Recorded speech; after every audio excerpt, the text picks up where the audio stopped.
कभी ऐसे समस्या आए तो अपने प्रिय से प्रिय चीज को भी उसको अपने पति के संकोच हटाने के लिए देने में संकोच नहीं करना चाहिए। माँ समझ लें कि परमात्मा संकोच में पड़ गए हैं। हालांकि इसके पहले केवट ने कई बार कह चुका था कि मैं आपसे कुछ उतराई नहीं लूंगा। मैं शपथ खाकर कहता हूं कि आपसे मैं उतराई नाथ न कछु ले उतराई, है ना, इस तरह से है। आज काह प्रभु काह न पावा, है ना, बहुत काल में किन्हीं मजूरी, ये सब कहा है, बहुत कहा है परमात्मा से कि मैं कुछ नहीं लूंगा। लेकिन परमात्मा को संकोच लगा। माँ ने अपने अंगूठी को, जो अंगूठी, ये बताइए, एक साधारण घर की लड़कियों के एंगेजमेंट में हीरे की तो अंगूठी दी ही जाती है। जो थोड़ा सा संपन्न है वो सोना से हट करके हीरे की देती हो।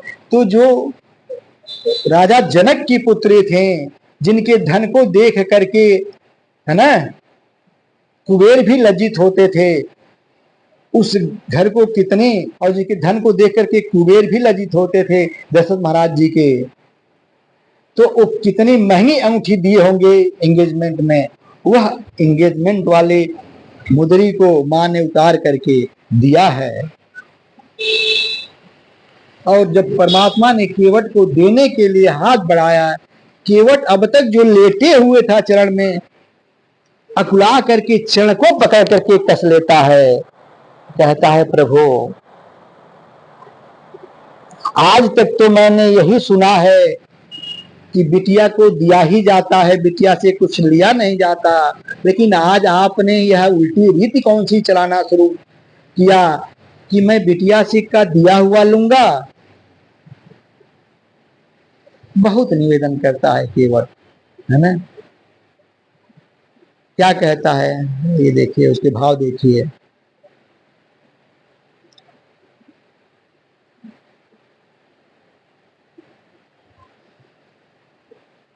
हुए ना सोना से मैत्री, अरे पहिरी ना सोना के मुनरी। हुए ना सोना से गायत्री, पहिरी ना सोना के मुनरी। जन्म हमर सुफल भइल गंगा जी के तीर से, रोवेला मलहवा राम चरनिया में गिर के, रोवेला मलहवा राम। चर पकड़ करके रोने लगता है, रोवेला मलहवा राम चरनिया में गिर के, रोवेला मलहवा राम। हुए ना सोनार गायत्री, अरे पहिरी ना सोना के मुनरी। जन्म हमर सुफल भइल गंगा जी के तीर से, रोवेला मलहवा राम चरनिया में गिर के, रोवेला मलहवा राम।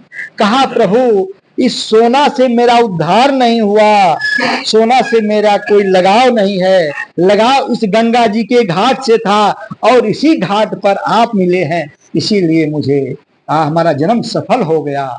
इसलिए प्रभु मुझको नहीं चाहिए। फिरती बार प्रभु जो कछ दीन्हा, सो प्रसाद में सिद्ध लेवा। माई बाप इस लाइन के आगे पीछे, इस लाइन पर हजारों हजारों करोड़ों करोड़ों और सिद्ध महात्मा तपस्वी लोग फेल हो गए। केवट के इस लाइन पर, इस भाव पर उसने परमात्मा से अग्रिम जन्म जन्म मुनि जतन कराही, अंत राम कही आवत नाहि। जो जन्म जन्मांतरों से तपस्या करते आए हैं, केवल अंत में राम शब्द नहीं आया, जबान पर आ पाया, मुंह पर आ पाया। वह परमात्मा केवट के सामने खड़े हैं और इतना ही, सामने ही नहीं खड़े हैं, बल्कि उसने एग्रीमेंट करा लिया कि अगली बार लौटते समय भी आप इसी रास्ते से आएंगे। ऐसा कोई आज तक कोई सिद्ध महात्मा भी नहीं करा पाया। वो तो केवल ये चाहते हैं कि अंतिम बार दर्शन हो जाए, चाहे राम शब्द निकल आए, लेकिन इसके तो दर्शन हो रहे हैं, बातचीत कर रहा है, और अगली बार पुनः दर्शन देने के लिए बाध्य भी कर लिया। फिर तिबार प्रभु जो कछु दीन्हा, सो प्रसाद में श्रीधर लेवा। इसी तरह से हम आप सब परमात्मा का तो विदा न करें, दर्शन करते रहें, है ना। भाव मन में भाव क्योंकि विदा कर दूंगा तो ठीक नहीं होगा। परमात्मा को हम लोग आगे विदा न करें सिंदूरपुर से, है ना। परमात्मा को अपने साथ ही रख करके और यही वाणी को जो है विराम दे रहे हैं। लेकिन हमरे माई माता श्री तो सारी रात राम राम को